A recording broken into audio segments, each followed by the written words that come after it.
DVD, The Secrets of Joint Breaking, with myself, Kevin O'Hagan. Before we get started, I'd like to explain a little bit about my background, for those of you who may not know me. I've been involved in the world of martial arts and self-defense for some 30 years now. Within that time, I was trained in many different martial arts systems. I hold a 6th Dan Master's degree in Combat Jiu-Jitsu, as well as 1st Dan Black Belts in Japanese Jiu-Jitsu and Atemi Jiu-Jitsu. Within this time, I've trained many different people from different walks of life. Those at the high risk end scale of their job, for example, police, forces, security and bodyguard world, down to door supervisors, NHS frontline staff, business people who need to travel abroad to foreign parts, and indeed individuals and groups that want to know more about self-defense and jiu-jitsu. I hold regular classes on a weekly basis on these topics, and I've trained across the UK on the seminar front. Okay, I'd like to explain a little bit about the techniques that we're going to use on this DVD today. As I mentioned earlier on, my base art is jiu-jitsu, and jiu-jitsu is a complete system of martial arts. So it includes everything from striking, punching, kicking, to joint locks, joint breaks, throws, takedowns, grappling, wrestling, pressure points, weapons work. So it's a complete fighting system that can be used by everyone and anyone, regardless of who they are. The jiu-jitsu itself, its histories are steeped in mystery, right away back thousands of centuries ago, but most would agree that this art flourished on the battlefields of Japan, and it was the art of the fearsome samurai warrior. So when they lost their weapons or were disarmed, they used these unarmed combat techniques to finish the encounter. So jiu-jitsu was always a combative art. It was taught as a self-defense or warlike art rather than something for recreation. And when the feudal era of Japan ended, jiu-jitsu was frowned upon because it was no longer needed. And a lot of the schools broke up or went underground. But these techniques resurfaced again and have flourished throughout the centuries. In World War I, World War II, the British Commandos and the US Marines were using jiu-jitsu based techniques for their close quarter combat. Old-time wrestlers travelled to Japan and picked up the secrets of jiu-jitsu and brought it back to the wrestling ring, where they used many of these holds and immobilizations. Lots of government agencies and police forces have adapted jiu-jitsu based techniques for control and restraint techniques. And even in modern time, jiu-jitsu has resurfaced again in the no-holds-barred arena of cage fighting. And we've seen time and time again how effective it's been in this arena. So many of the techniques are going to come from the joint lock inside. Kansatsu Jitsu was called joint control techniques, and Koso Ho-Jitsu is joint breaking techniques. Two different things. So depending on the level of threat that we're going to face, we can take somebody down and control and subdue them, or if we're facing a more dangerous threat, we can take it to the point where we'll use limb destruction and finish the fight.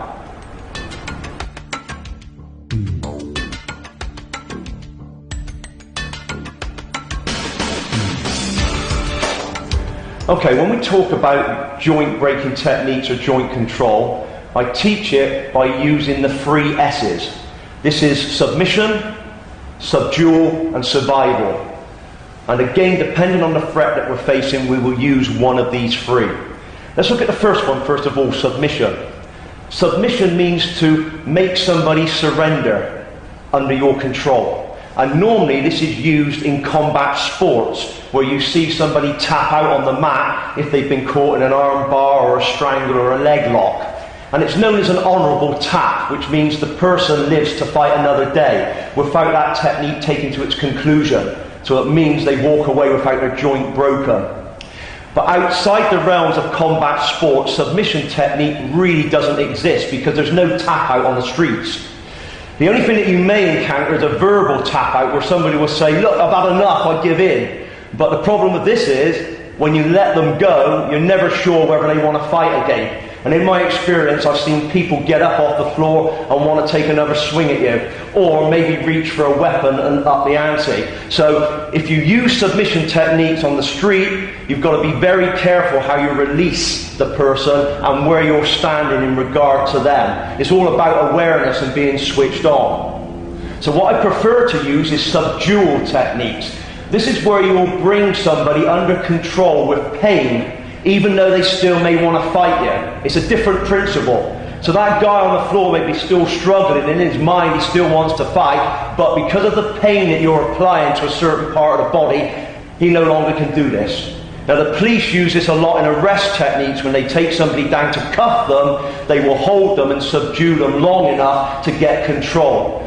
Also in the security world, with door work, you may have to use subdual techniques to remove somebody from a building until you know it's safe. So it's a different principle. So we'll be looking more at the subdual technique rather than the submission.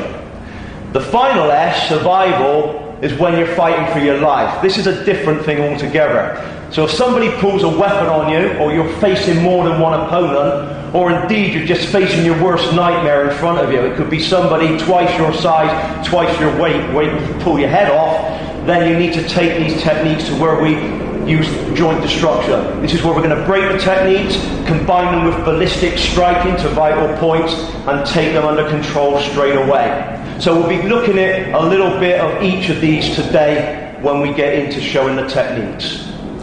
Now the other thing that I need to address is the level of control. And again we're going to use a word in SAS. And this stands for simple threat, ascending threat, or serious threat. Depending on which one you're facing, you will use these techniques appropriately.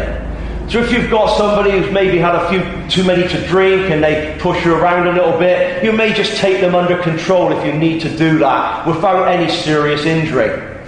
But if it's an ascending threat where somebody starts coming forward and pushing and maybe ready to throw a punch, we may have to take it up a notch and gain more control by applying a joint lock in a manner that's going to cause them pain. The last one, the serious threat, is a game where we're facing weapons, facing multiple opponent, where this time control is no longer a factor, it's your survival. And in this case you're going to take it to whatever stage you need to do to get away in one piece. So that's the three areas that we're going to discuss. Okay, helping me out today on the DVD are two of my instructors. This is Tony and this is Corin, and throughout the work we'll be using each other to demonstrate techniques on. The first thing I want to do though is just break down the body and show the joints, which I'm going to do with Tony. Okay, thanks, Corin. Okay, when we talk about attacking the body's joints, we're not just talking today about the elbows or wrists. If we go from the top of the head down, then the major joint we're looking at here is the neck. The neck can be twisted and manipulated in different ways to lock the spine. And these can be quite serious techniques when we apply these. So the neck and the vertebrae are the first ones we're looking at.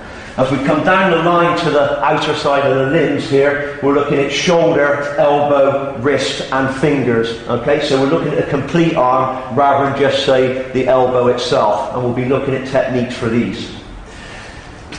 The legs we can lock from the hip, the knee, the ankle and the foot.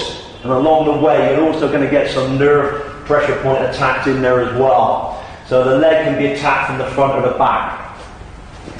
And then the spinal column from top to bottom. This can be locked and twisted, cranked in different ways.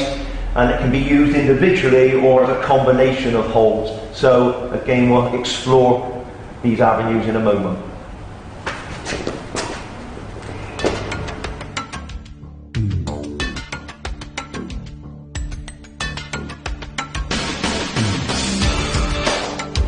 Okay, the first section we're going to look at is attached to the fingers. This is the smallest joint on the body, and if you like, it's the least of these what we're going to use. So you can control somebody without great damage, but they're still painful techniques.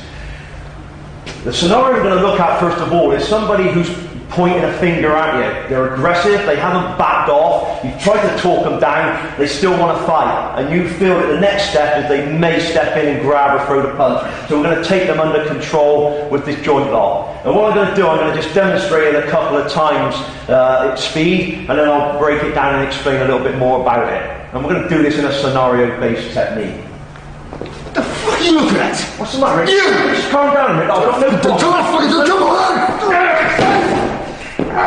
Hold it, stay there!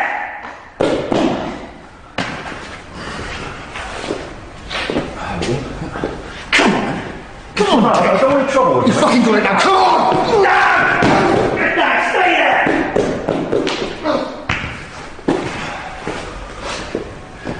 Okay, as we take this technique, the first thing I'm going to do is use dialogue back to try and give myself a window of opportunity to attack the hand. All the time that Tony is pointing his finger at me, I want to see it. It's no good under pressure looking to find it and you miss it. Yeah? You're going to run into a punch. So I'm drawing attention to it. Look, I don't want any trouble, man. And my hands are coming up. I want to get my hands as near to that finger as I can without him seeing it as a threat. So in this open-handed gesture, I'm closing in before I make the attack. Once I get hold of the wrist, I'm going to turn the finger back in towards him, which brings him to his knees. Now from here, you need to verbalise what you want to do. If you put this on somebody, it's so painful they thrash around like a fish on the end of a line. So I need to let him know where I want him to go. So on your back, get down! He knows what's happening. So he knows if he goes there, this is not going to be any more painful to it. Now I'm going to drop my knee in on the side of his neck for control. This stops him from moving around. And then I can either talk to him or keep the pain on until the fight's out of him.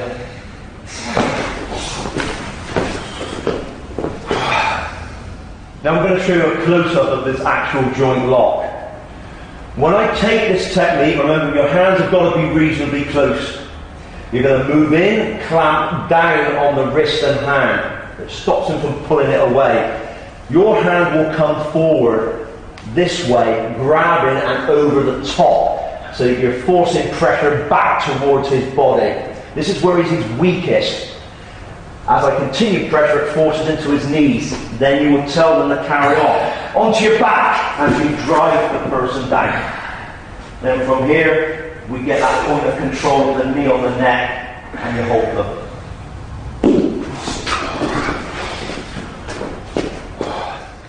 Alright, we're going to tap the finger again. Very similar technique, but slightly different concept when we do this. This time the man's actually made physical contact. He's prodded your chest. So this ups the ante. This means he means business here. So we're going to look at the scenario once more. Come on, Hey, look, don't do that. There's no need for that. Just relax.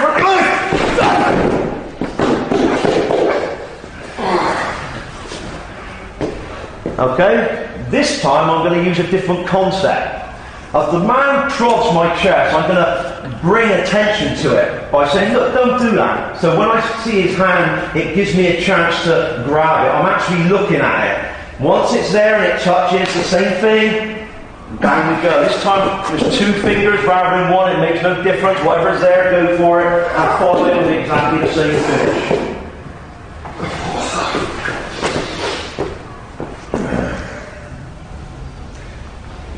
The next one, we're dealing with somebody who's placed a hand on your chest. So they're barring your way. Maybe you've walked forward and their hand comes up and it's on the chest. So again, we'll play this scenario. You fucking hang on, man. You stay there for it. Just fucking down, get down!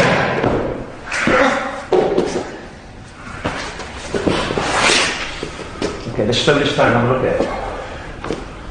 If the hand comes on my chest, it's barring my way. Once more, I'm going to bring attention to it by looking down.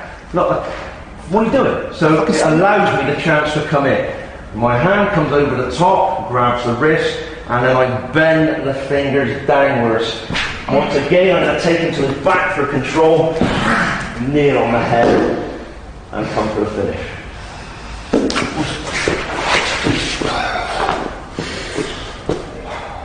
Okay, now from another angle. I'm going to come over, bend the junction of the wrist. This controls the hand on my chest, so you can no longer pull it away. My hand goes over the top, grasps the fingers, and then bends them back down. This is extremely painful technique. If they don't go down, the fingers will break. Then ease them down on the back, and control again at this point.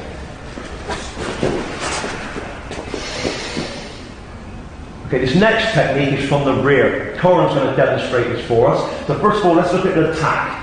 Tony from behind is going to come round, clamp the hand over the mouth and grab the body, ready to pull her off balance. And from here, she's going to tap the fingers. So we'll look at that now.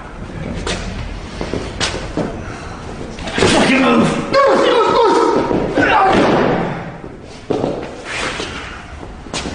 Alright, let's just break this down now and have a look at what's happening. Tony comes in, Corin's going up to attack the little finger. This finger is always the loosest when it's around the face, so she knows she can pick it up from there. From there she's going to break it outright, taking it away, opening up the body to drive the elbow back to the midsection and the hammer fist into the groin. She comes out underneath and then smashes the elbow and the forearm just to complete. Alright, again from the rear, another attack. This time the arms are coming around the body, clamping and holding them shut. This is where we're going to take the technique from. Again, Tony, you've done it. There you go.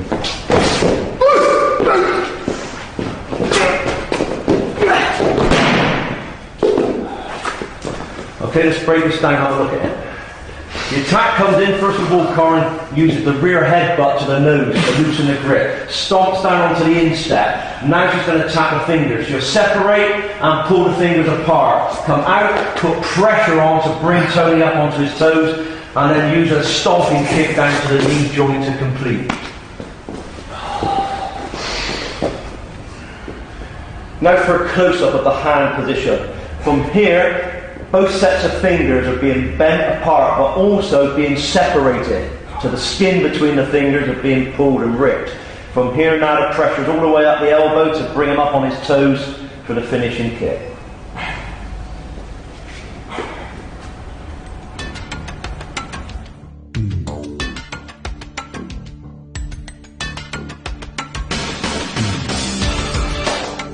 We're moving on to attack the wrist now, and we're going to have a look at a couple of variations on this. This first technique is called a wrist crush, an inner wrist crush, and again we'll look at it from a scenario-based technique. Come on, take it!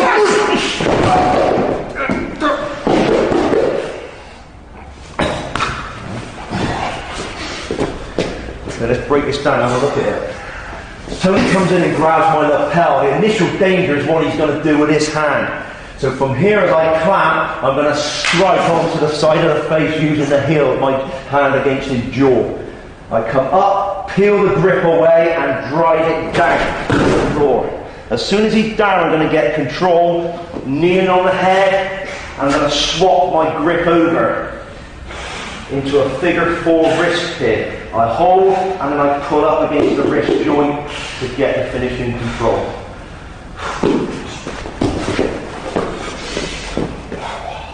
Right, we're just going to break down the two joint locks themselves. The first one from here, my thumb comes to the base, the back of the hand. I grip hold, drop my elbow down and peel the grip away. Both of my thumbs are now on the back of the hand for control, and then I push inwards, taking the man to the floor.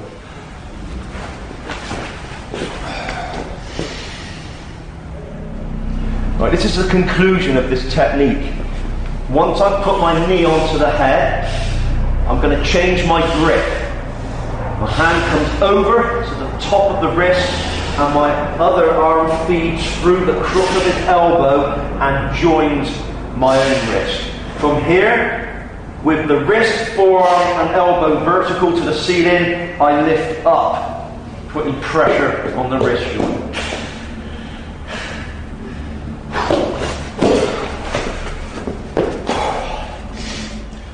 We're going to look at the same technique, but this is from a mugging at knife point. So in this situation, you've obviously got to know what you're doing. And my advice normally is to anybody, if they ask for your valuables, let them have it. But if you feel that they're still going to use that weapon, then this is the time to apply this technique. And we're going to do it again scenario based. Where the fucking money? The money now! Money? Yeah. It's in my pocket. Can you get it?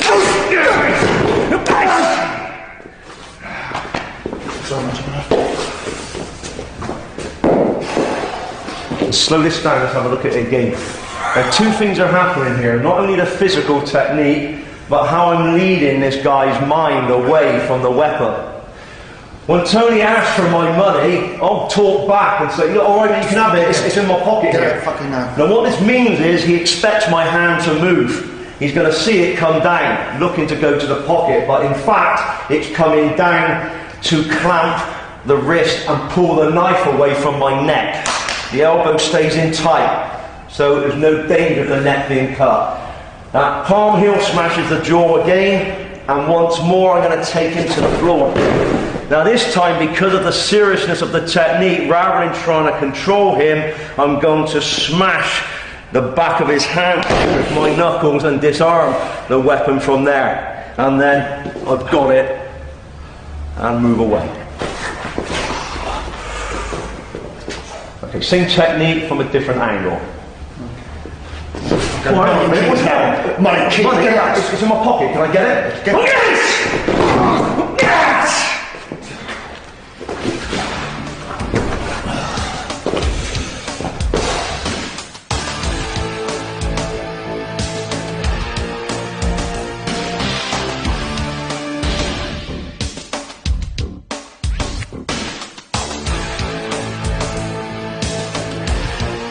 On the last couple of techniques, you've seen me use a particular strike. Just going to explain a little bit more about this strike and why I'm going to use it. This is a palm heel strike using the heel of your hand. This is one of the hardest parts of the hand itself. Much stronger than the conventional fist. So when we hit bone on bone, the bone of my palm heel against the bone of the jaw, we're going to get that concussive effect. So what it's going to do is shake the brain. But at the same time, let's remember that the jaw is another joint. It's a hinge joint. And by hitting it across on this angle, there's a likelihood of dislocating the joint itself. So when I bring it up from this position, it comes from down below. And as I pivot my hip, it drives in bone-on-bone contact. It's the quickest strike, particularly in situations where we've got our hands up in this submissive position. Then it can strike in very, very fast across the jaw and get to the target. You don't need to cock the arm back to throw it, and that's why it's so effective. Okay, this next technique again attacks the wrist. It's in a similar manner, but rather than using it as a controlling technique, I'm going to use this as a pure disarming technique. So we're looking to hit the joint and open the hand with a reflex action.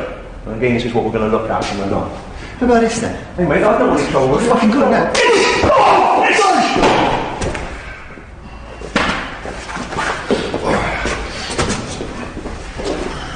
Okay, let's break that down and have a look at it again. What I'm doing is hitting the inside of Tony's wrist where the nerve points are. At the same time, this hand hits the back of his hand and it reflexively disarms the knife straight out. Okay. The person is prodding or gesturing with the blade and it's loose in the hand, this clapping action disarms. Then from here, throwing kick, right the back of the head, and we finish the technique.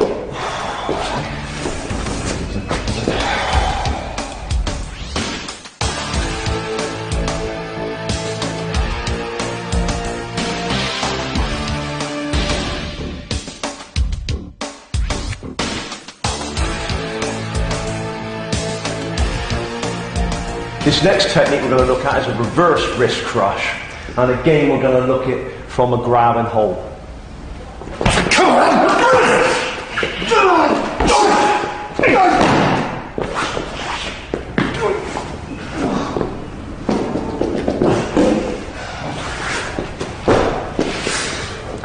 Okay, let's break this down and have a look at it. The technique comes in. This time I'm more straight onto this guy. So my palm heel strike comes straight up the middle, smashing into the shin. My hand comes back down, tracks down, and takes it over in reverse fashion, fingers facing up. From here, I'm going to drive a kick into the floating ribs. My foot comes down, and I'm going to apply pressure to the elbow joint using my forearm. I'm going to lever the man to the floor onto his stomach. So again, you may have to verbalise this. Okay, down, on your stomach. In this position, my foot comes over. It turns against his face to lock the shoulder, and then I continue pressure on his wrist to get control.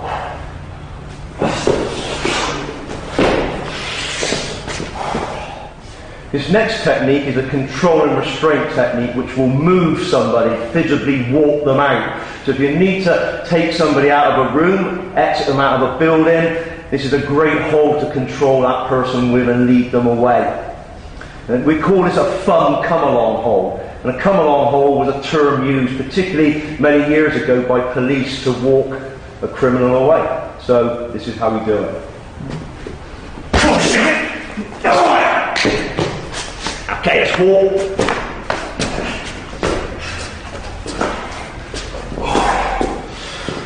Okay, let's break it down and have a look at it.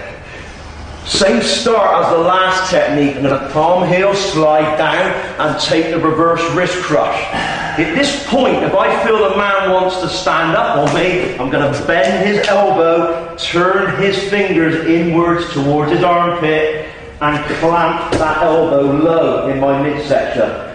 My wrist is now over the back of his and I apply pressure downwards, which now lifts him to his toes. This is where the come-along movement comes from, and then I walk him. If I ask Tony, can you hit me with the other hand? Go on, have a go. He's not going to go anywhere. He had the pressure to extreme, and then you walk the person from the building.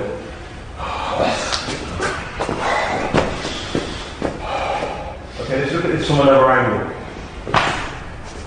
Strike, come down. Feel the grip, reverse wrist crush. And from here, hit the arm, fingers come underneath, my wrist comes on top, and lift him to that point of control.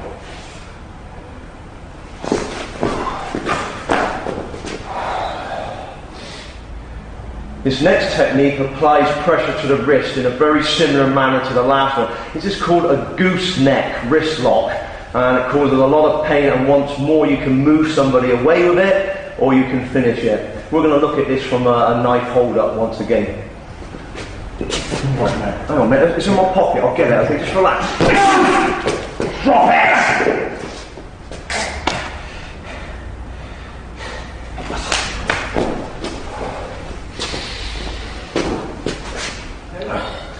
Let's slow this down and have a look at it. From the knife hold-up position, once again I'm going to go towards my pocket. He's asked me for a wallet. I'm going to go and bring my hands down towards it. From here, the first thing I'm going to employ is the first use of a joint break technique, which we haven't looked at so far. As I move my body away, I'm pulling his arm down so it straightens it, and my forearm hits the elbow at this point. And if the blade hasn't already been disarmed, I'm going to bend inwards. So I come over the top. I'm going to go right to the knuckles and bend downwards, looking for the disarm. Now the knife can be dropped from here if I carry on the pressure, or if we're looking at the blunt edge of the blade, you can strip it away using the head of your hand and pull it away. Okay?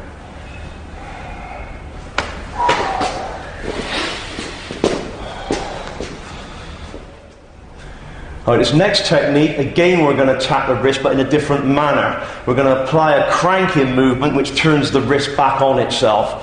And this is what it looks like. Come on!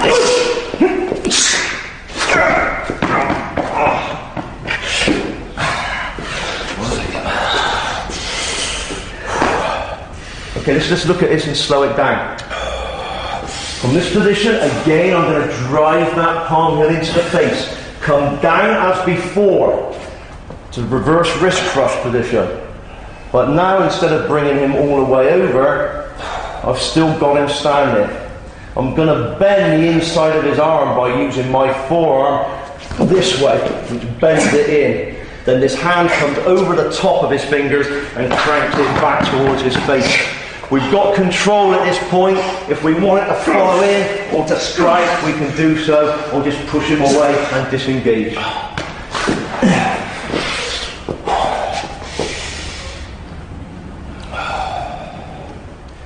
This final wrist lock we call a corkscrew wrist lock, and this is going to screw the wrist around and bring the man up on his toes under control, and then we're going to bring him down to the floor again. We're going to look at this from a rear choke holder strangle as the arms coming round the neck. This is what it looks like.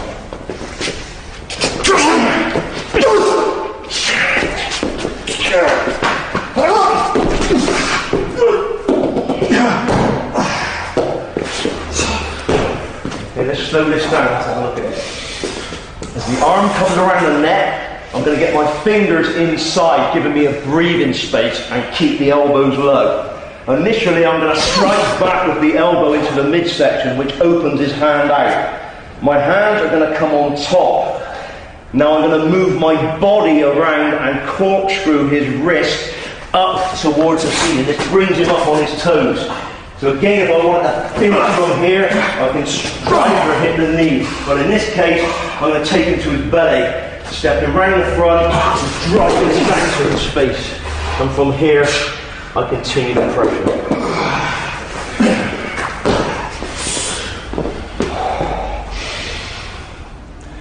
Now remember, at the start of this DVD, we mentioned the 3 S's of submission, subdue, survival. So far, we've seen techniques applied in different manners.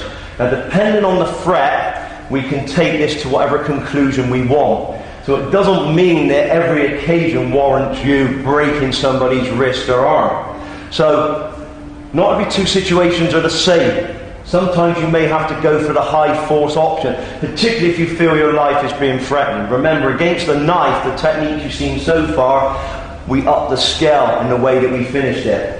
But remember, if this is a guy who's had one too many to drink, or somebody who's just fooling around with you and looking to get a response, then the basic level of control will take the person down to the floor. And remember, you must verbalise this so they know exactly what's happening to them. Otherwise, they can thrash around and damage their own limbs simply because they don't know what's going on. But normally, if you tell them to stop struggling, stop fighting, go down on your back, go down on your stomach, they will follow. It's what we call the pain reward principle. It means I'll reward this guy if he stops fighting me by lessening the pain, or if he wants to fight me, I'll up the pain. Okay, so this is what we need to work on. A lot of police forces work on this principle when they arrest people. Okay, rather than just going in and pulling somebody's arm and maybe ending up dislocating their shoulder, they have to do it in a series of steps, which is what we're advocating here. Lastly, if you're training this with your partner, you do the technique slowly. Learn how the joints maneuver. Learn how much pain your partner can take as you apply this. Tony's been training many years with me, and we're showing this at the top end of the scale. We know how to work together. But for others, if you're going to practice these techniques, care is utmost importance.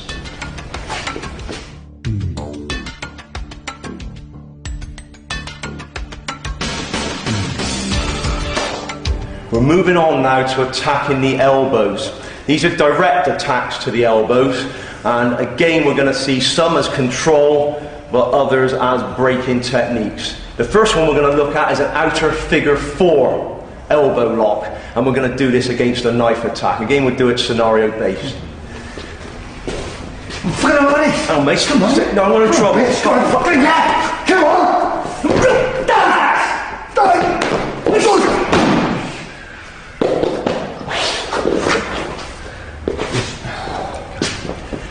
Alright, let's slow this down. Let's have a look at what's happening.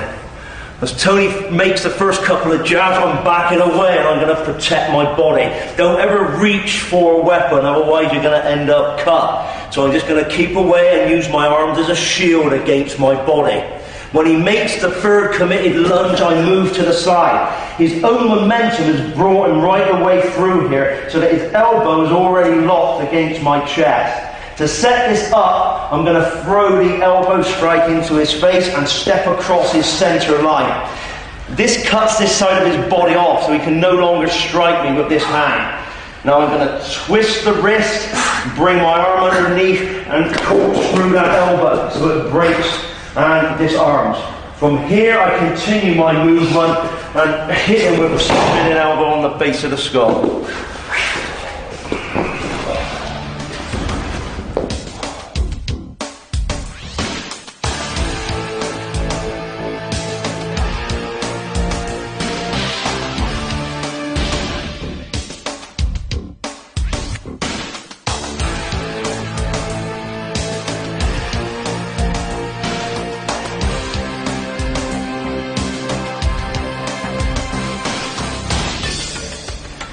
This next technique is an inner figure forearm lock. So we're moving inside the weapon now and again attacking the joint. We're going to look at this against a blunt weapon, like a stick or a kosh or any instrument. It's going to be driven down towards the head. Come on!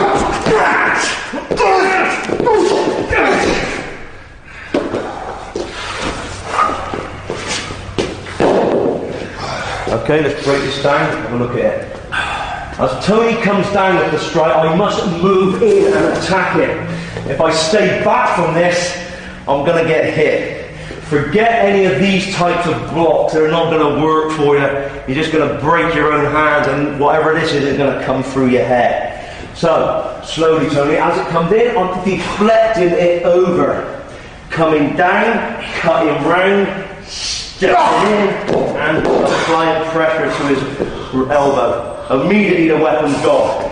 When he's up on his toes and thinking of the elbow, he will no longer see the strike that catches the groin, and then the hammer fist comes down onto the base of the skull.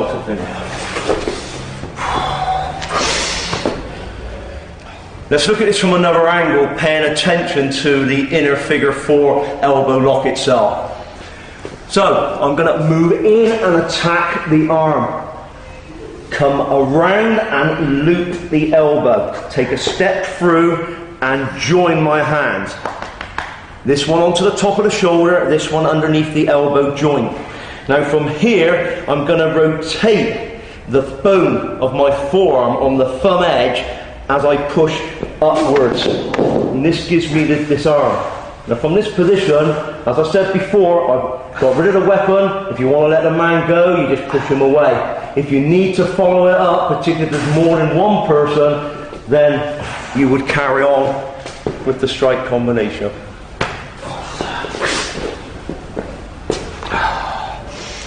So just to go back on a point that I mentioned a moment ago, when we apply this technique, the more you get used to training joint techniques, the better the feel you get for them. So depending on how much pressure I apply here in the circumstances that I'm facing, we'll get a different reaction.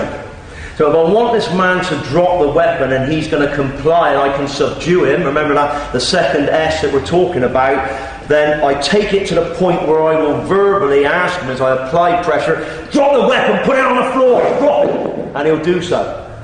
Now having said that, that's normally the rule, but sometimes when you create pain, it causes like a little short circuit in the brain where he wants to let go, but the signal's not going down to open the hand. So you've got to be very careful, otherwise sometimes the man may want to do that. So normally he'll verbally tell you, yeah, alright, I'm going to let go, and that lets you know. Okay, but don't just sort of crank away there if the man wants to let go. Don't you just pick that up again. But in this instance, maybe the guy, I don't know, he may be on drugs, he may be just crazy and he still wants to fight you. Remember now we go to survival mode. So if I ask him to drop the weapon and he still fights it, then I take it up that extra level to break the joint.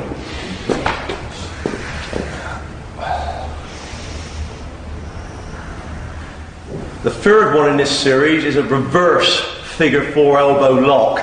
Now we're going to show this as an elbow break, a dislocation technique rather than a controlling technique. Once more we're facing a knife, so the severity of the situation warrants what we're going to do.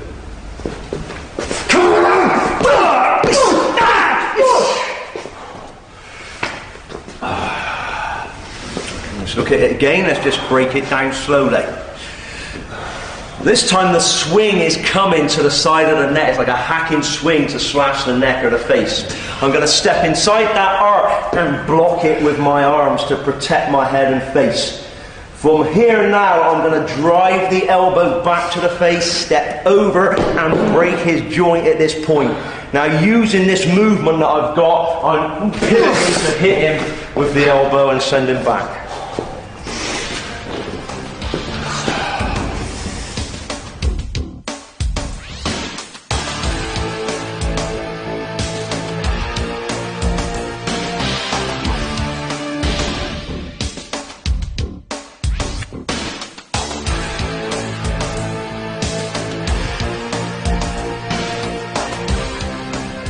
This next technique is called an elbow crush. So once more we're applying pressure to the elbow joint, but in a different manner to what we've seen so far.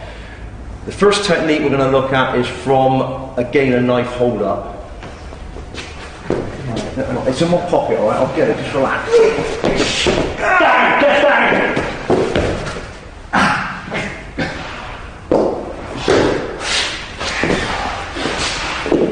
Okay, let's break this down and have a little look at it.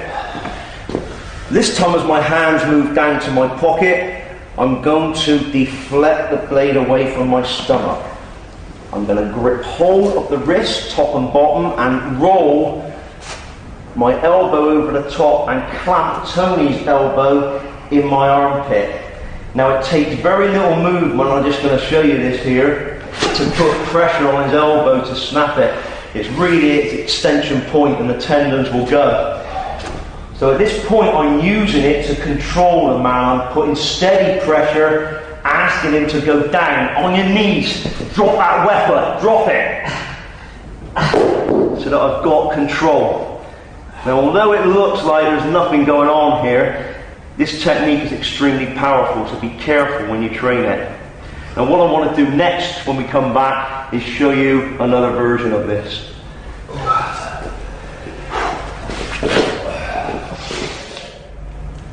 Alright, this is another version of the same technique.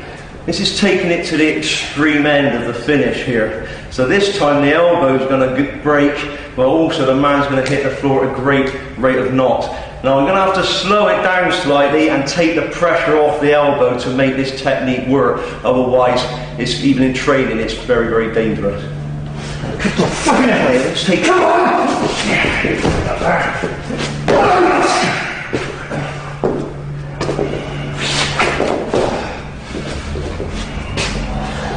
Okay, let's just break this down a moment, have a look at what's happening.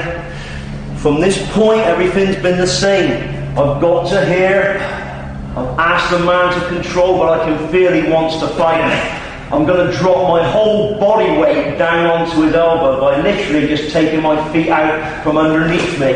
And down, and your full body weight goes to the elbow. It's an extremely dangerous technique and should only be used in extreme circumstances.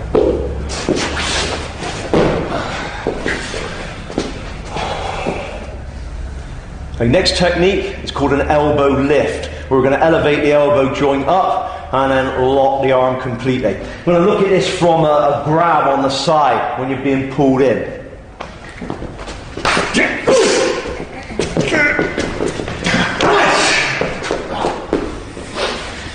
Okay, let's just break this down and have a look at what's happening.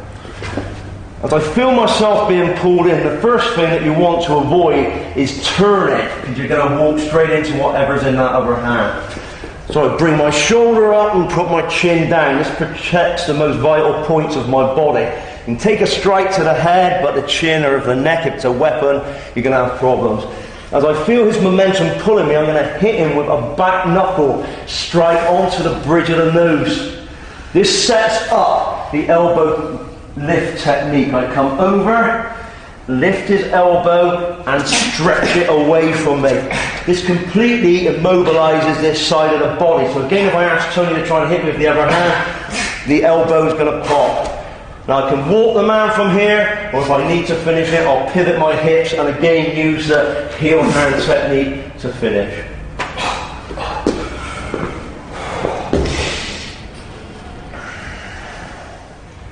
Let's look at this from another angle. As I'm grabbed and I'm being pulled in, I use that momentum to drop this back knuckle fist down onto his nose. I step in, come underneath the elbow, lift it to the point where it tightens, and then straighten my arm out, bringing him onto his toes.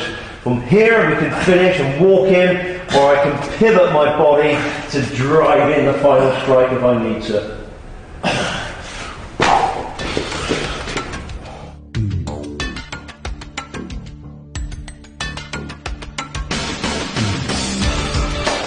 Moving on to shoulder locks and dislocations now. The first one that we're going to look at is called a back hammer lock. Now, some of you may have heard this term in old wrestling systems, and indeed it was used. But remember, at the start of this DVD, I mentioned that a lot of old-time wrestlers went to Japan, picked up jiu-jitsu skills and brought them back to the ring. So you can see how techniques that were thousands of years old and were used on the battlefields of Japan filtered through into wrestling and modern-day mixed martial arts. So the back hammerlock is one of these techniques, but there's a correct way to apply it and the wrong way to apply it. So we'll show you the correct way. So let's have a look at the scenario, and we'll go through the technique and then I'll talk about it in a moment. What the fuck are you doing? No, I don't want to. Let's just get past. That's all I want to do. Move it! Right, shut it. Okay, the back hammerlock is difficult to set up. To grab somebody's arm and twist it around their back is not something you're going to be able to do. But there's certain postures when somebody stands in front of you in a confident manner that gives you the entry for the back hammer. Now normally when we've got this hand on the hip posture, it gives me the entry I want to come through into the back hammer. And this is a common posture for somebody who really feels that they're in control of the situation. They may be bigger than you, so they're going to look down upon you and try and impress themselves upon you. So, the first thing I do is I'm going to look in his face. While he's giving me this grief, I want to look up top, so when I hit him in the groin, he doesn't even see it, okay? Alright, it's no good looking at what you're going to hit. Now, if the guy's bigger, this is great. So I just say, look, hang on, look at the size, I don't want to trouble, I'm hitting the groin. As soon as I come through, I'm going to hook at the arm and I'm going to pull it into me and walk around the corner so it tightens up the pressure on the rotor cuff on the front of his shoulder. I continue lifting my elbow to screw this pressure on. Now there's two ways I can finish this. I can bring the man up and walk him, or I can take him down to the floor. So the first one we're going to look at again, is, which I've just demonstrated, is taking him up. Now I can take him up with different anchors on the head. The first one, I'm going to use the hair. So if the guy's got enough hair to grab, I'm going to grab the front of it, but I'm going to lock his neck by pulling him back here. So when I walk him, I want to walk him in this crouch position. Yep. So he's got no balance at all. Rather than pull him up too high, where sometimes you might lose control, we're just going to drop him down and walk him away, so he's lost his balance. If the hair is not there, we've got another couple of anchor points. This first one, I take the nostrils, okay, and lift it. Not ideal if he's got the flu, but normally this will work for you, okay? Or indeed, the philtrum, which is the base of the nose. Now you angle the hand when you lift this. Don't put your hand in front in case he bites your fingers. Remember, he's struggling, he wants to get out, so I angle the hand and lift him, and then we can walk him away. The final one, if we need to take it to this severe level, is to come over and crank his chin around so now his spine is locked as well. And then we're going to walk him away with the neck locked in this position.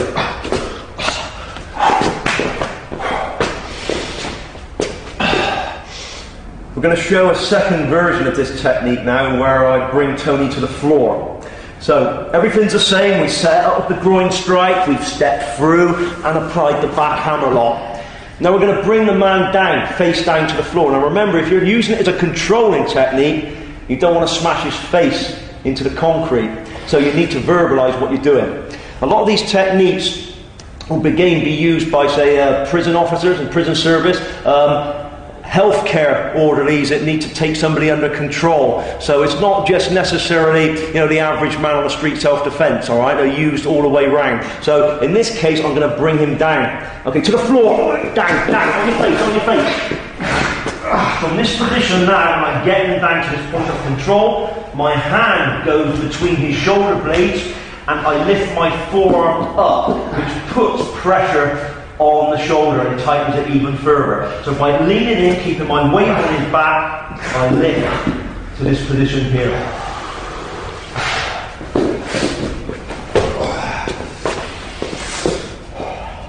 Okay, this is a straight shoulder lock from an arm bar position, and once more we're going to take it down to the floor and control the person from the floor. We're going to do this against the grab.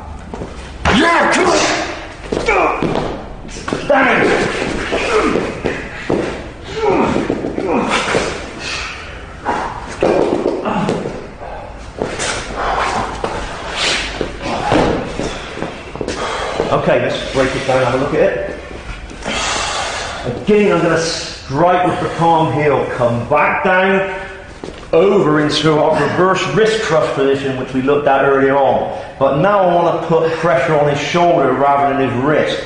I'm going to step through, put my arm against the side of the face, and begin to use pressure downwards, bringing him to the floor. Now again, if I don't want this guy to drop fast to the floor, I need to step down with him. So I come down, keep close to the body as tight as I can, so that there's no gap between his shoulder and the arm. If I sit back here, he'll want to get up.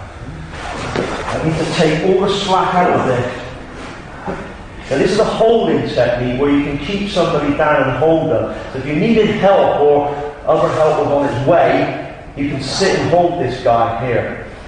Again, it's working that pain-reward principle. If he stays where he is, fine, I'll sit with him. If he starts to struggle, I'll put pressure on his wrist and stop him.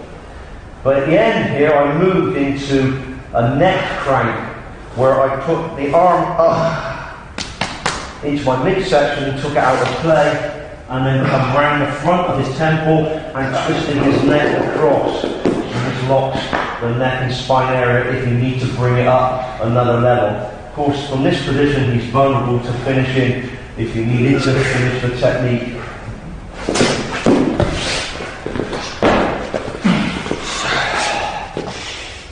Alright, the next technique is called an entangled figure 4 shoulder lock. Now, having said that, there will be pressure to the elbow as well, and also at the end pressure will come to the wrist, but primarily it's the shoulder joint that's being twisted and turned. And we're going to have a look at this against another form of attack. This time it's a thrusting attack to the face, and we're going to look at it just for this instance with a broken glass or a bottle. So when I take the technique to its conclusion, I'm taking into account the fact that, you know, the guy's trying to rearrange your face with this, so we take him to the floor.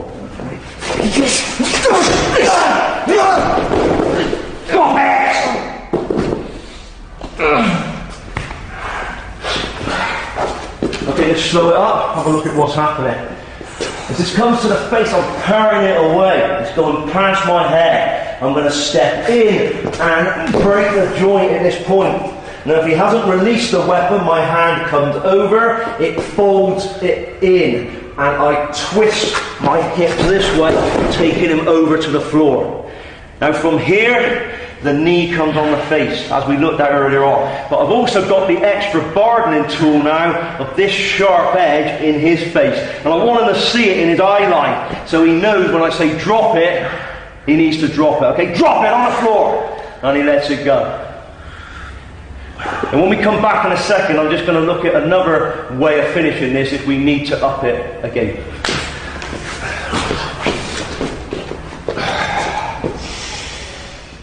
Okay, before we look at the variation, let's just look at the same lock from a different angle. So from this position, as the weapon's gone past my head and I've parried it, I'm going to come in, make a hook, and hit with my forearm, striking the elbow joint. If the weapon hasn't gone, I come over the top, bend, and bring this up and join it in a figure 4. I'm going to turn my hips and twist the arm all the way around, taking him to the floor, and then we get back to control at this point and let this up.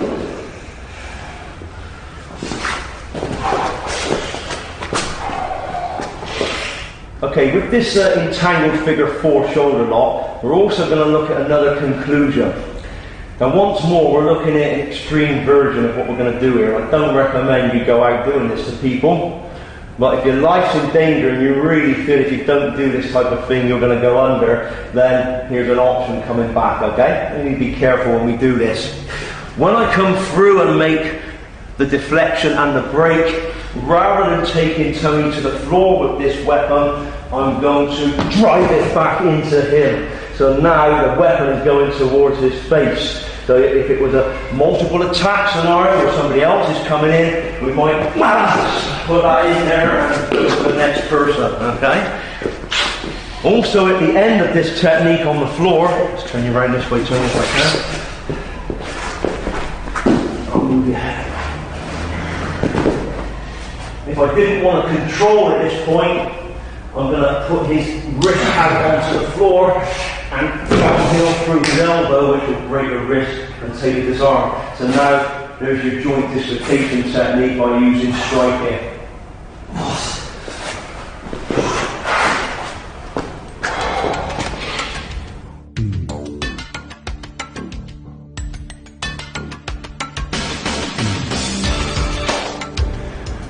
We're moving on now to attacking the legs. Now, in recent times, with the event of no-holds-barred fighting, cage fighting, then leg locks are being used quite a lot.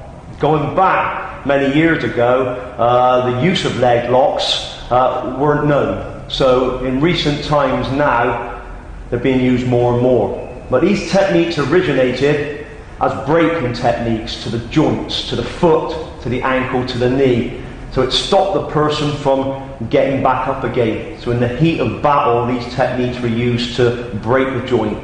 In modern times, they're used as submission techniques within the cage fighting arena. But having said that, they're extremely powerful. Leg locks are outlawed in judo, for instance, because of the danger. So when you apply them, depending on the amount of force that you apply and the speed that you apply them with, they can be anything from a subdual technique where you get the man tapping out in pain to the point where you can break the joint. So we're going to have a look at a few variations on attacking different areas of the legs. Okay, first of all, I'm going to take Tony down to the floor with a single leg attack. Now, in wrestling, this is normally used as a pickup. But in the original forms of jiu-jitsu, it was already used as a joint break to the knee when you drop your weight in. So we're going to have a look at that, and I'm immediately going to start into the leg lock from there. Okay. Bring up one more time. So we strike the eyes, bringing his head back, and my forearm switches down the knee, bringing him to the floor. And this sets me up now for my leg locks. I'm just going to move you around. When I step in, the first thing I want to be careful of is being kicked by this foot. So, just put your hands down, please. From here, if you stamp down to the inside of the thigh or the knee, it already controls the leg, but it also stretches the groin. So that takes the fight out of that leg before we begin what we're going to do. Now, this first technique I'm going to apply is to the Achilles tendon at the base of the ankle. So it's called an Achilles tendon leg lock. The thumb edge of my hand is uppermost, and I'm going to lock my hands in place and trap his foot underneath my back. So if Tony tries to pull his foot out, it's not going to go anywhere. Now, by stepping in and turning this bone against the back of his Achilles tendon, I will immediately get him under control. So if from here I go back to this stamp and I lift here, then it cranks the tendon and stretches it. Now sometimes if that's applied fat, you'll snap the tendon in the Achilles. So once more, I can use it as a controlling technique, or I can use it to take the man completely out. So again, I stand on the leg and I crank the bone and arch my back, and this gives me control at this point here. And what we're going to do in a moment, we'll come back and I'm going to show you another finish to this particular technique.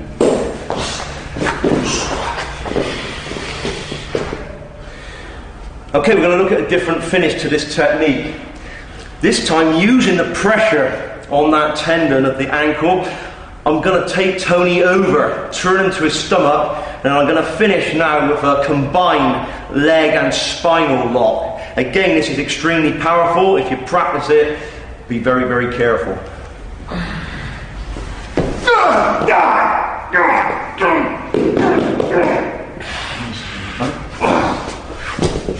So this technique completely stretches the leg from the Achilles right the way up to the hip and to the base of the spine. And from here, crank, turn him over. My knee goes into the base of the spine. Now from here, I stretch him upwards for the finish. If I want to finish it, I'm in a particularly nasty mood, I strike the groin on the way out to make sure he doesn't get back up again.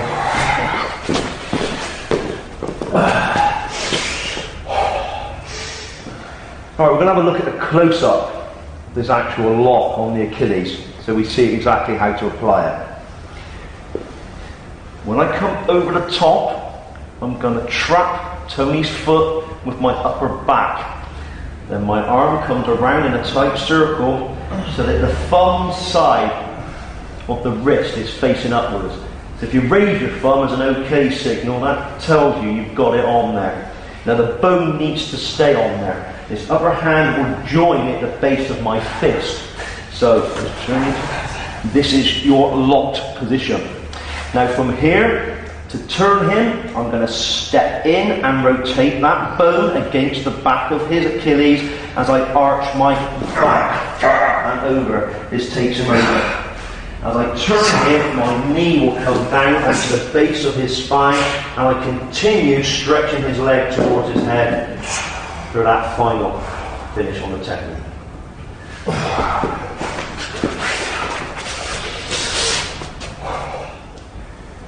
The next technique we're looking at is called a heel hook.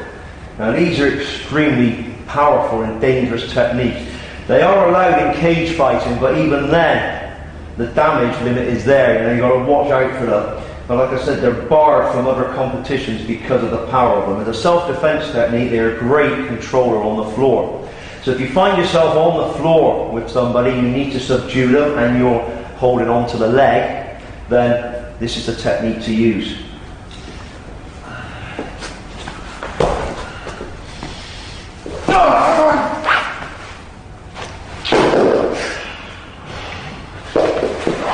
Let's look at this again. Just break it down slowly.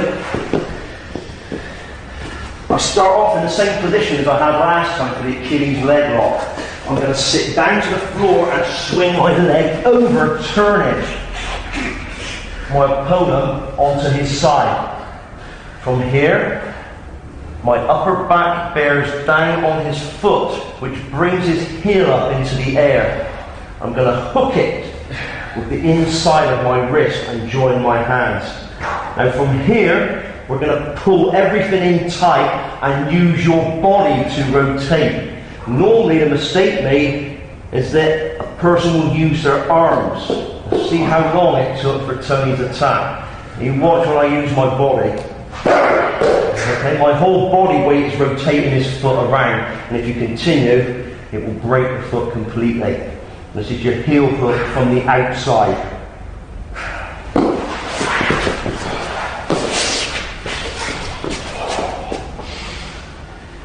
The next technique we're going to look at is an inner heel hook.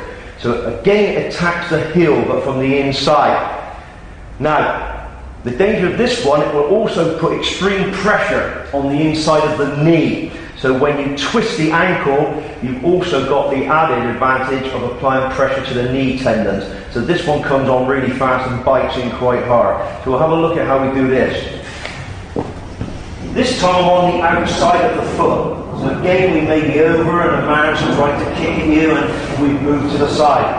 I'm going to catch the leg as before and sit down this way. I'm going to roll him to the outer side. And now, again, my back comes down against his foot. I come underneath and take his heel. And now I rotate this way round. This is more powerful than the last one because of the pressure on his knee. So again, I can use it just to take the fight out of the guy. Or again, if I turn it sharply, you're going to tear the knee tendons as well as the ankle. Okay? Two extremely powerful techniques.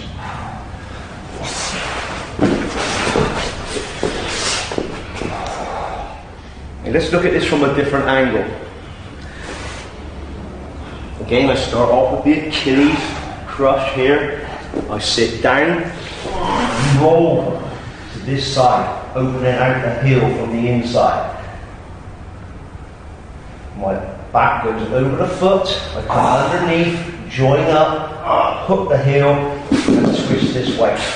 Which puts not only pressure on the ankle, but it also turns the tendons of the knee. Where my knees are clamped down here, it stops Tony's leg from moving with the momentum, so it's in place when I twist the foot for the finish.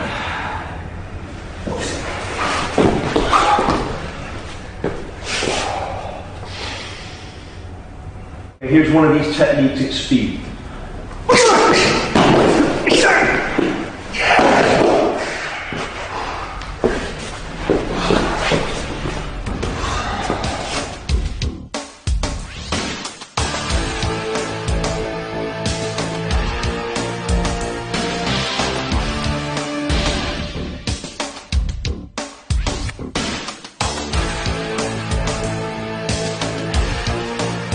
This next technique is called a knee bar. So we're going to apply a pressure to the knee rather than the ankle or foot.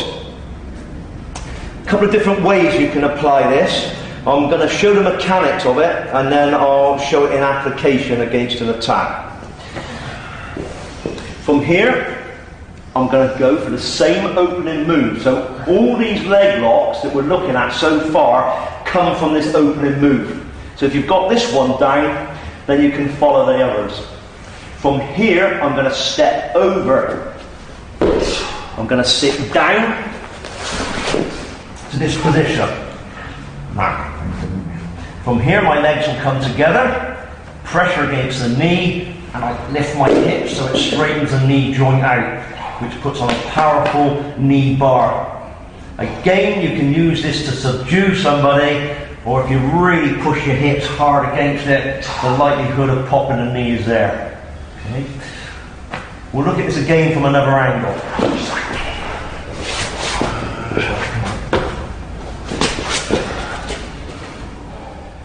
Alright, here's the knee bar again. Same opening position, step over, and fall to the floor. From here now, my ankles lock. And I squeeze my knees together against the knee. Once more, my back is putting pressure against the heel as I explode my hips this way forward. And this is where the power comes from. So it's not from your arm pushing back. You need to use your hips to come forward. So, just move you back away a moment, Tony. When we're in this position and we're locked, the idea is to explode your hips against the knee. So your full body weight against it. So even if you're light framed, whatever you weigh, 6, 7, 8 stone, you've got all of that going through the knee and it's not going to hold. So rather than squeezing and trying to use strength, explode your hips through and this completes the knee bar.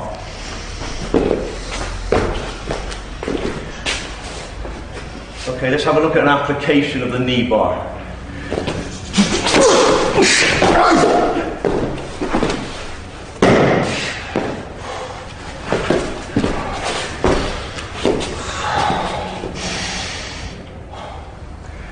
The next technique is an ankle lock, a foot lock.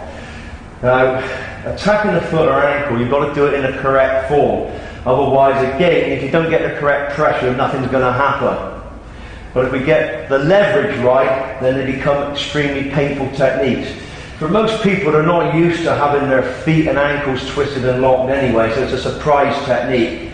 Now, there's different ways of getting into this. I'm just going to show a basic way of attacking the foot from this position. So, from here, we've got to a side-on position where I'm in control of the man. I've got my knee on and maybe I'm ready to bring down multiple strikes. From this position, he's bringing his knee up and foot up to protect himself. And this gives me the entry to make the technique. From here, my hand comes down to the little toe edge of his foot and grab the fleshy part there. My other hand comes through into a figure 4. Now from here, I'm going to move the foot in a circular fashion and down towards his face. And this puts pressure on the outside of the ankle bone. So we look at it again. I've gained control of the person on the floor. Maybe from this situation I'm verbalising, trying to calm him down, and the guy brings his leg up, he's looking to kick it me. So my hand comes to the fleshy part of the foot, where the little toe is, come through and join up to figure 4, and then rotate it in a circular motion and down to his face to lock the ankle and complete the technique.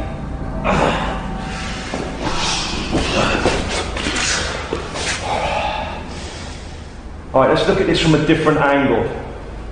Again, as I control and Tony attempts to kick or bring his foot up, I'm just going to smother and block it. Come up, grab the little toe edge of the foot, feed my hand through onto my own wrist to figure 4, and then move and rotate the foot in a circle and bring the toes down towards the face for the finish.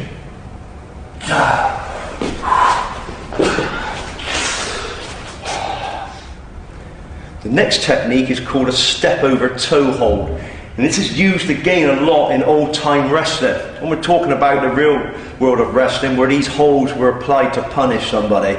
But again, its origins come from jiu-jitsu, and it's a great controlling technique when somebody is down on their stomach. So let's just have a look at how we can apply it. There's a few different applications. This is one of the basic ways. From this position where the foot is bent, I step my foot over. I turn my shin bone in so it rests against the back of Tony's thigh, and his foot becomes caught in my midsection. By leaning pressure in and lifting his leg from the floor, it stretches the knee, putting a lot of pressure on the front of the thigh. Now there's a couple of ways I can finish here. If I want to continue and attack the foot, I can break the ankle from this position. Extremely powerful finisher, and like I said, it was used a lot in old time wrestling. From here, if I take a step up, I can attack the neck. So I'm going to lock his spine up by grabbing hold of his hair, and now he's completely locked in this position and vulnerable. If you need to finish it, then your strikes are here, but again I can hold him in position. Alternatively, we can apply another hold to his arm or shoulder so that I completely lock him up. So by hooking the arm around, I can apply pressure to his shoulder now and catch his leg as well. So depending on where you want to go with this, you can use it as a simple step over toe hold and attack the ankle, or you can move up the body for a bigger finish.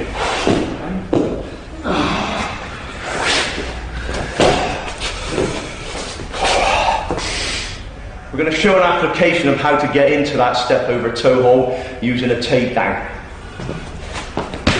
Come on, Sean, wait, just keep it. Come on.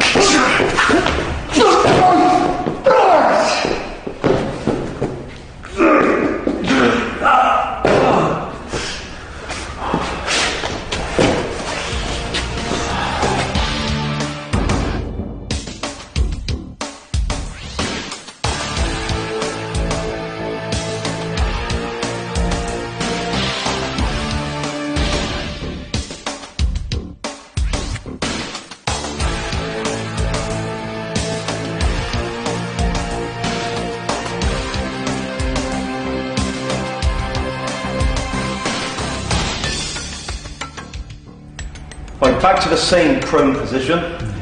Tony's face down. We're going to look at a figure 4 leg lock here.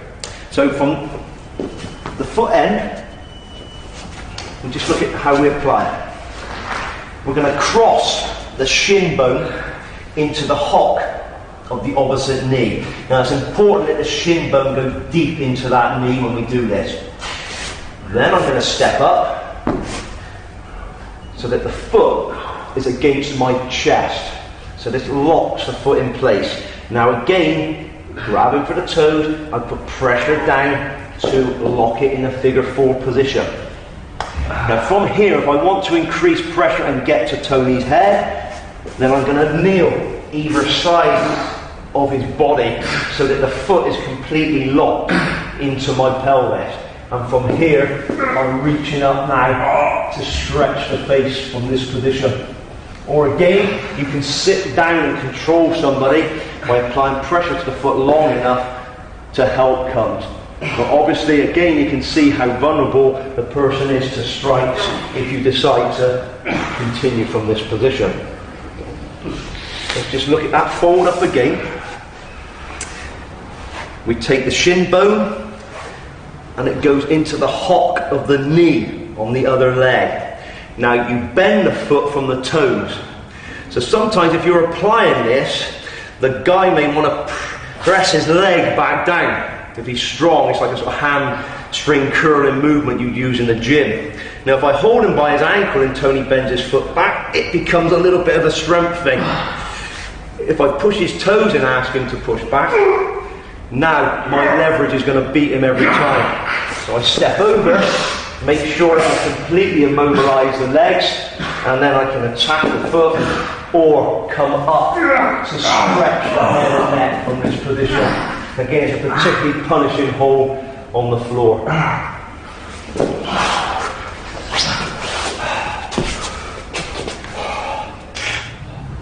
Alright, we're going to look at this technique from a different angle.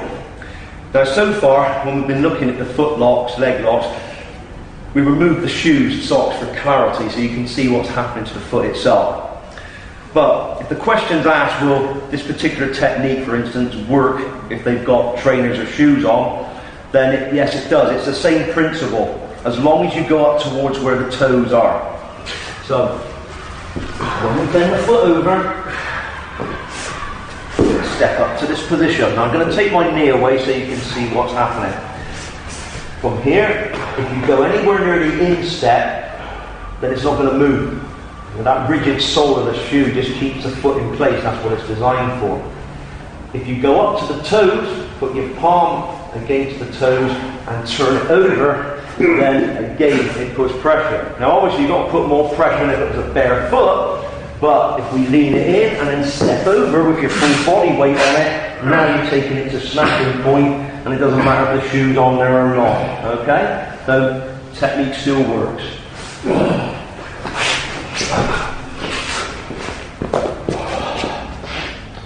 Now we're going to look at an entangled leg lock. This time I'm on the floor and Tony stood over me. So if the person's looming over you, you've been knocked to the floor, this is again a chance to attack the legs. We're going to take the entangled figure leg lock, and then we're going to put the heel hook in on the end of it. And it looks like this.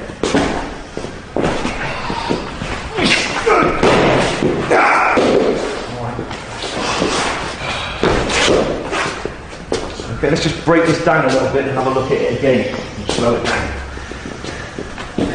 From this position, the man's making the mistake of stepping over my legs. From here, my hand comes around and anchors onto the back of his ankle so he can't move away.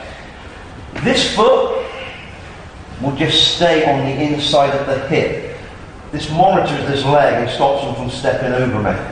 Now I'm going to pivot around and bring my foot over the top of his hip so that my heel is forcing down.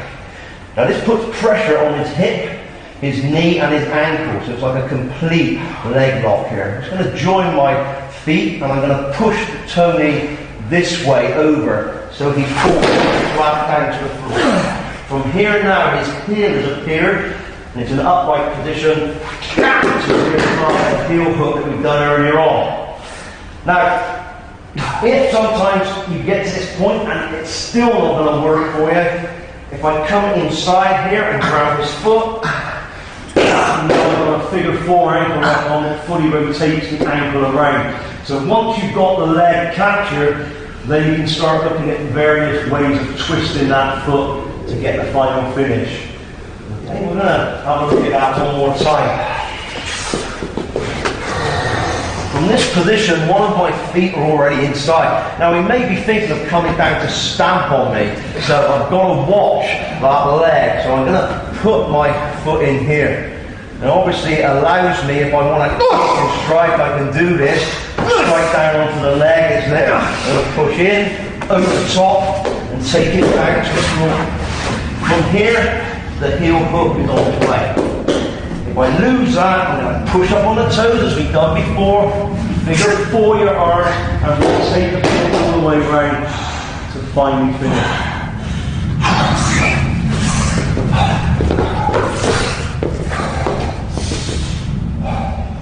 Alright, still staying with the floor, let's look at a common scenario, particularly out on the street that you see quite often. If you've gone down on the floor, if you've lost your foot and have been knocked to the floor, in this day and age, the usual finish is for somebody to come in and to kick at your head or to stomp at your head.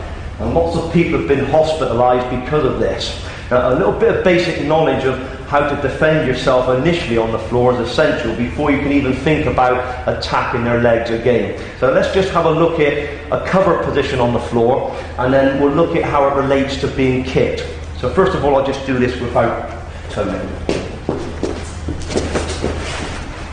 If you hit the floor and the person has got past your legs and are going to kick you in the face, the most important thing first of all is to protect the most vital areas of your body.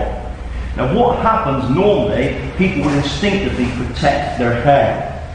But the problem is they also leave their body open. So if you're kicked in the torso or stamped in the groin, then instinctively your hands come down and you get hit on the head. What we want to do is to form this position here, where your elbows meet your knees and the fleshy part of your forearms face out. So if you're going to take a kick, you're going to take it on the cushioned parts of the forearms and not the bony edges. So we stay in this position. Now what I'm also doing at the same time is looking through the gap. I need to see what's coming at me. Now instinct is to shut your eyes. And it's a flinch response that makes you want to turn away from anything coming towards your face and shut your eyes. You've got to train yourself to do this.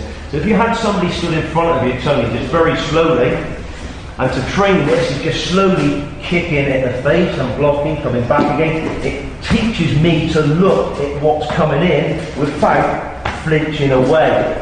If I flinch away, I take the full force of that kick, which rolls me over, and then he's going to come down and stamp into my head. Okay. So we need to practice that movement first before you can think of attacking the legs.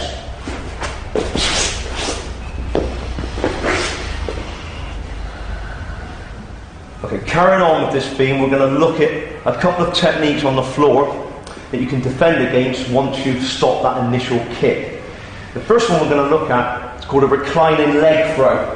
And this is where you're going to turn your body weight into the man's knee. So if the leg is straight, then you're going to attack the knee joint and, in the worst case, dislocate it, stop the man from getting up again. So let's have a look at what it looks like.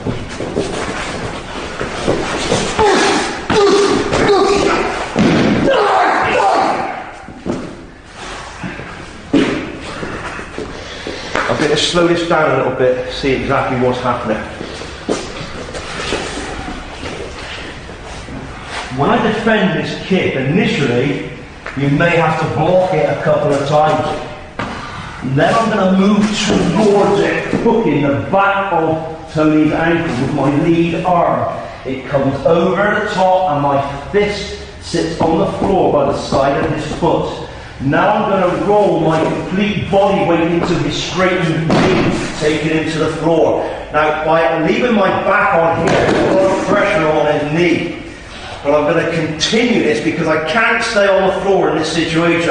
If others are going to come in and kick at you, you've got to be up. So I continue to spin and drop my elbow down into the groin. Sometimes this instinctively brings the man's head up, where the back fist will knock him down, and then you'll come in and back up onto your feet as quickly as you can. Let's just look at that again slowly.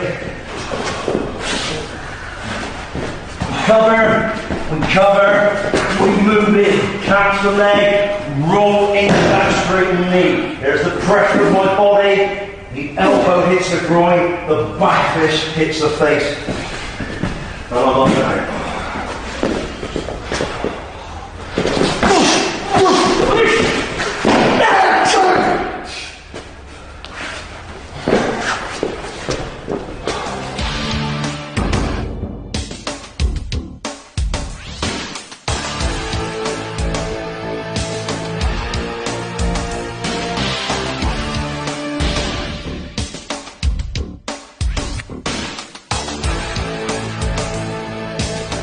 We're going to use the reclining leg throw again, but this time it's against a stomp to the head, where somebody's going to try and stamp down.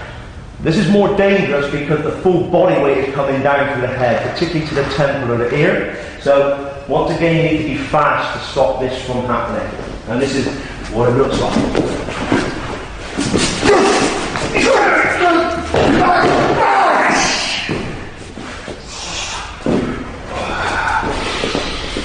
Let's break it down, let's have a look at it again slowly. Now initially, to emphasise protecting the stomach, Tony started off by kicking with the other foot, and I blocked it. He comes to stance, and I come underneath that foot and roll straight with the knee. Okay, it's very difficult in training to do this safely because the supporting leg is straight, so when you roll into it, the knee's going to go. Same finishes, elbow down, with a claw hand into the face or a fast hammer, and out you come.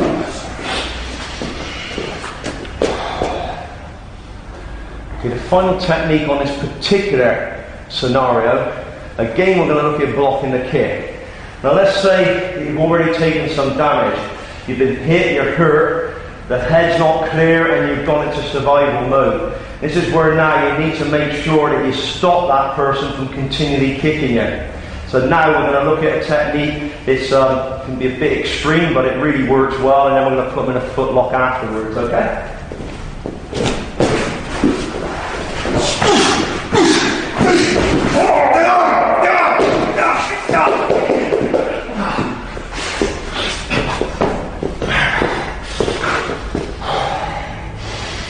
Okay, let's look at this again. In struggle, they already be taking damage on purpose. So I grab the leg. This is just my survival instinct to come up and to sink the teeth into the calf, or even worse, Achilles tendon. But as I do this, I'm also shaping my hand to finish with the foot lock. As I come in, then I swing my leg over. And I'm going to break the foot and ankle around for the finish. But of course you can use the bike and get directly to your feet and get away. Okay, this is just showing you a way of linking up one of the foot locks we've looked at earlier on.